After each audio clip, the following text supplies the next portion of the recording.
दोस्तों नमस्कार। आशा करता हूँ आप सभी लोग बहुत अच्छे से होंगे।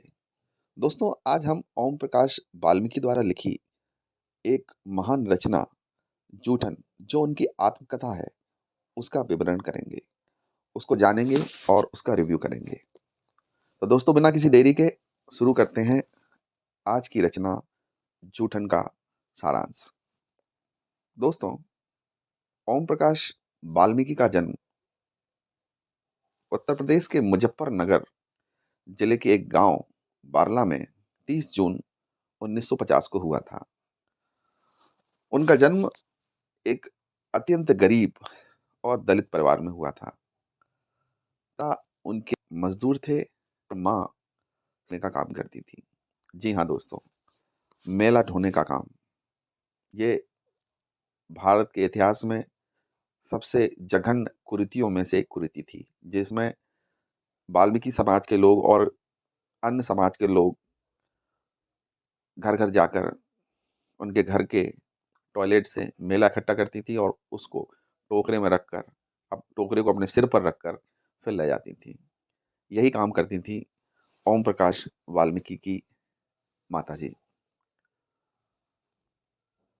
ओम प्रकाश वाल्मीकि का बचपन का नाम रोशन था, लेकिन गांव के बच्चे रोशन को चिढ़ाते थे और उसको चिढ़ाकर उसका नाम बिगाड़ देते थे और उसको नाम बिगाड़ कर जो नाम रखा था वो था चूहड़ा। रोशन को गांव के बच्चे, दूसरे समाज के बच्चे चूहड़ा चूहड़ा कह के चिढ़ाते थे।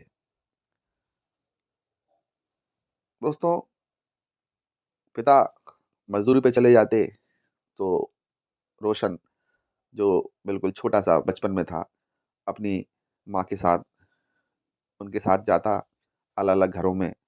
जैसा कि मैंने आपको बताया कि उनकी माताजी मेला ढोने का काम करती थीं, तो वो भी उनके साथ जाता। जब वो देखता कि मेरी माँ ऐसा काम कर रही हैं, तो वो डर जाता था, सहम जाता कि ये क्या काम है और ये मेरी माताजी ये काम क्यों करती हैं। घरों में जब वो अपनी माँ के साथ जाता तो कई धनवान घरों की महिलाएँ और उनके पुरुष उनको डाँटते, कभी-कभी मारने के लिए दौड़ते। ये देखकर नन्हा रोशन काफ़ी सहम जाता और आतंकित हो जाता। बाल-मन पर उसके इसका गहरा प्रभाव पड़ा था। शाम को फिर वो अपनी माताजी के साथ में जाता और शाम को जब वो अपनी माताजी के साथ जाता, तो जिन घरों से सुबह मेला इकट्ठा किया था, शाम को उन घरों से उन्हें बासा खाना जिसे कहते हैं जूठन, वो मिलती थी।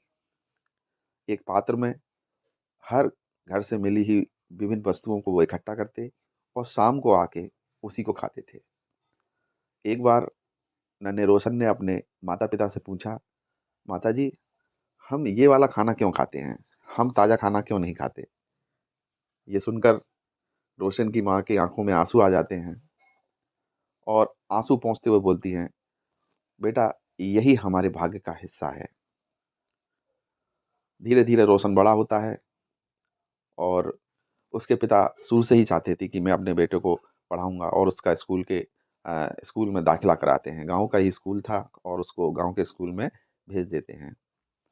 जब वो स्कूल में जाता है, तो हेडमास्टर पूछता है कि, "भाई, क्या नाम है तेरा?" तो रोशन सहम जाता है, उसके मुँह से आवाज़ नहीं निकलती क्योंकि वो शुरू से ही, बचपन से ही जब अपनी माँ के साथ में घरों में जाता था, लोग अलग-अलग घरों में जाता था, तो उसका जो अनुभव था, बहुत खराब था। उसकी वजह से उसका आत्मविश्वास बिल्कुल कम हो चुका था। अगले दिन फिर से वो अपने स्कूल में जाता है, तो एक टीचर जो पढ़ाने वाले थे, वो चिल्लाकर कहते हैं, "अरे चूड़ा, तू स्कूल में क्यों आया है? अरे चूड़ा, तेरा क्या काम है यहाँ पर?" जब पता पड़ता है शिक्षक को कि रोशन यहाँ पढ़ने के लिए आए हैं, तो वो बहुत हँसते हैं और कहता है, "अब चूड़ा भी पड़ेगा?" हेडमास्टर झाड़ू उठा कर लाते हैं और नन्हे रोशन के हाथ में पकड़ा देते हैं कि, "बेटा, ये झाड़ू ले और पूरे स्कूल को साफ कर। पढ़ाई-लिखाई तो होती रहेगी, पहले तू ये काम कर।" नन्हा रोशन कुछ कह नहीं पाता है और स्कूल में झाड़ू लगाने लगता है, सफाई करता है। शाम को आकर वो बताता है कि स्कूल में उससे झाड़ू लगवाई गई। पिताजी उसके विद्रोही थे। अगले दिन अपने बच्चे के साथ स्कूल जाते हैं और उस टीचर से पूछते हैं, "किस शिक्षक ने मेरे बेटे से स्कूल में झाड़ू लगवाई? आज के बाद मेरा बेटा स्कूल में झाड़ू नहीं लगाएगा। वो केवल यहाँ पर पढ़ने के लिए आया है, यहाँ पर केवल पढ़ेगा।" और कहते हैं, "अगर ज़बरदस्ती मेरे बेटे से किसी ने झाड़ू लगवाई, तो इसका अंजाम बुरा होगा।" रोशन या ओम प्रकाश वाल्मीकि जी अपनी आत्मकथा जूठन में लिखते हैं कि हमारे गाँव में ऐसा माहौल था कि आप जानवरों को छू सकते हैं, उनको छूने के बाद आपको नहाने की आवश्यकता नहीं थी। लेकिन अगर मैं धोखे से किसी सवर्ण जाति या सामान्य जाति के बालक से छू जाता था, तो लोग मुझे पीटते थे और मेरा छू जाना उनके लिए एक पाप के समान था। उनकी माँ या पिता चिल्लाते थे, "अरे नीच! कहाँ मेरे बेटे को छू लिया? अब इस ठंड में उसको मुझे नहलाना पड़ेगा।" तो मैं उनसे कहता कि, "चाची, क्या मैं इंसान नहीं हूँ? मेरे छू लेने से ये बच्चा इतना गंदा कैसे हो गया?" तो मुझे मुझे मारने के लिए दौड़ते, कभी-कभी पीटते भी कि, "अरे नीच! एक तो छू लिया तूने और अब हमारे मुँह भी लगता है। तुम लोगों की इतनी हिम्मत होने लगी कि तुम लोग हमसे वाद-विवाद करते हो?" ये कह के हमें पीटते भी थे। मुझ जैसे जो और भी बच्चे थे हमारी समाज के, वो आए दिन इन्हीं बातों पर पिटते थे। उनकी मारपीट हो जाना इन बातों पर एक सामान्य सी घटना थी। मुझे बचपन से ही पढ़ने का जुनून था। मुझे किताबें पढ़ना बहुत अच्छा लगता था। मेरा पढ़ाई में बहुत मन लगता था। धीरे-धीरे मैं पढ़ाई में थोड़ा ठीक-ठाक था। आगे मैं पढ़ने के लिए मेरे पिता ने मुझे शहर भेजा और जब मैं शहर में इंजीनियरिंग की पढ़ाई करने के लिए आया और हॉस्टल में रहने लगा, तो मेरे साथ कोई भी सामान्य जाति का लड़का रूम शेयर नहीं करना चाहता था। मेरे साथ नहीं रहना चाहता था। कहते थे, वार्डन से जाकर कहते, "अरे कि हम अब इन लोगों के साथ में रूम में रहेंगे?" बड़ी मुश्किल से मुझे हॉस्टल में जगह मिली। वहाँ पर भी मुझे आए दिन ये सुनने का मौका मिलता, आए दिन मैं ये सुनता कि अरे इन लोगों को तो आरक्षण का फ़ायदा है। आरक्षण की वजह से ये नीच लोग भी अब यहाँ तक आ गए हैं। अब ये नीच भी पढ़ेंगे, ये भी अधिकारी बनेंगे। मैं चुप रहता, मैं पढ़ता रहता। धीरे-धीरे जब मेरी डिग्री पूरी हुई और मैं नौकरी का फ़ॉर्म भरने लगा, मुझे नौकरी मिल भी गई। मुझे भारत हेवी इलेक्ट्रिकल्स लिमिटेड भेल में, हरिद्वार में इंजीनियरिंग की नौकरी मिली, प्लांट मैनेजमेंट की। लेकिन जब मैं अपने प्लांट में पहुँचा, तो यहाँ पर भी मुझे अपने अपमान का घूँट सहना पड़ा। लोग यहाँ पर भी मुझसे छुआ-छूत करते थे। मैं सोचता था कि पढ़ने-लिखने के बाद में जो पढ़े-लिखे लोग हैं, जैसा कि मैं बचपन में सुनता था कि अगर मैं पढ़-लिख जाऊँगा, तो जो मेरे साथ जातिगत अपमान हो रहा है, वो नहीं होगा।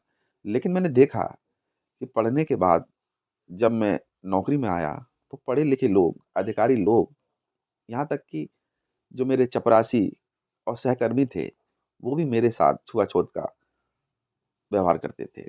मेरी कप, मेरी प्लेट, मेरे खाने के बर्तन जो मैं इस्तेमाल कर लेता था, वो उठा के अलग रख देते थे। ओम प्रकाश वाल्मीकि एक घटना का उल्लेख करते हुए कहते हैं कि एक बार एक अलमारी में एक कप रखा था, तो मैंने चपरासी को बुलाकर कहा कि ये अलमारी में जो कप रखा है, ये किसका कप है? तो चपरासी मुझसे कहता है कि सर, ये कप आपका है। अब मुझे सभी को चाय देनी होती है, तो आपका कप और कपों से मिल ना जाए, उनमें घुल-मिल ना जाए, तो मैं आपका कप अलग रख देता हूँ, जिससे पता पड़ जाए कि आपको इसी कप में चाय देना है। क्योंकि आपके जूठे कप में ऑफ़िस का कोई दूसरा व्यक्ति चाय नहीं पिएगा और मैंने आपके जूठे कप में किसी और को चाय दी, तो वो मुझ पे डाँटेंगे। तो इसलिए मैंने आपका कप अलग रखा है। ये सुनकर मैं अंदर से टूट जाता हूँ। वो आदमी आत्मकथा में लिखते हैं कि आए दिन मुझे अपमान का घूँट मुझे अपने सहकर्मियों द्वारा झेलना पड़ा था। धीरे-धीरे ओम प्रकाश वाल्मीकि जी ये ठानते हैं कि अब वो अपने जो कटु अनुभव और जीवन के अनुभव उन्हें मिले हैं, वो कलम द्वारा कागज़ पर पिरोएँगे। अब उन्हीं घटनाओं को वो लिखना शुरू करेंगे और वो घटनाओं को डायरी में लिखना शुरू कर देते हैं। 1997 में उनकी किताब आती है जूठन के नाम से। जब ये किताब प्रकाशित होती है, तो उस किताब में उनकी आत्मकथा थी और उस आत्मकथा में जो कुछ उन्होंने झेला था, वो एक केवल सांकेतिक था, क्योंकि उस समय तक लाखों करोड़ों दलित इस प्रकार की व्यवस्था को झेल रहे थे। जब ये पुस्तक छपकर पहली बार आई, तो आलोचकों ने इसकी काफ़ी आलोचना की कि अरे! कितना गंदा और बीभत्स लिखा है। तब मैंने पत्रकारों को जवाब दिया कि मेरी रचना कोई श्रृंगार रस या सौंदर्य बोध की रचना नहीं है। ये जीवन का सच्चा अनुभव है, इसलिए कटु तो लगेगा ही। 2013 में ओम प्रकाश वाल्मीकि उर्फ रोशन बीमार पड़ जाते हैं और अस्पताल के बिस्तर से ही अंतिम शब्द लिखते हैं, इंसान तो इंसान ही है, जाति ऊँच-नीच बाद में आती है। धीरे-धीरे उनका शरीर कमज़ोर होता चला जाता है और अंत में उनकी मृत्यु हो जाती है। लेकिन उनके द्वारा लिखी गई किताब जूठन की लाखों प्रतियाँ बिकती हैं। रोशन मर जाते हैं, लेकिन उनकी जूठन आज भी किसी न किसी रूप में जीवित है। हर दलित बच्चा जो स्कूल जाता है, हर दलित जो कलम उठाता है, उसकी कहानी ही जूठन है। दोस्तों, ये थी रोशन उर्फ ओम प्रकाश वाल्मीकि द्वारा लिखी जूठन रचना का रिव्यू। आशा करता हूँ आपको यह विवरण अच्छा लगा होगा। कमेंट्स द्वारा ज़रूर बताएँ कि आपको इसमें क्या सुधार चाहिए।